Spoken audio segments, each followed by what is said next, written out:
আলিফ, একটা ইসলামী সঙ্গীত শোনান।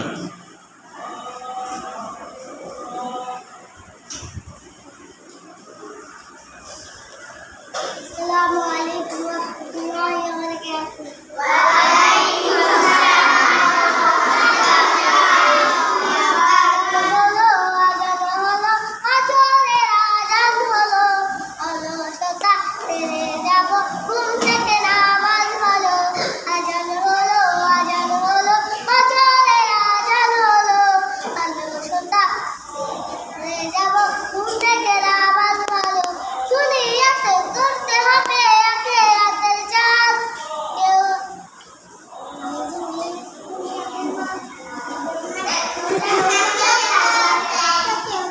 আপনি একটু বইলে দেন, আলিফ একটু মনে করায় দেন।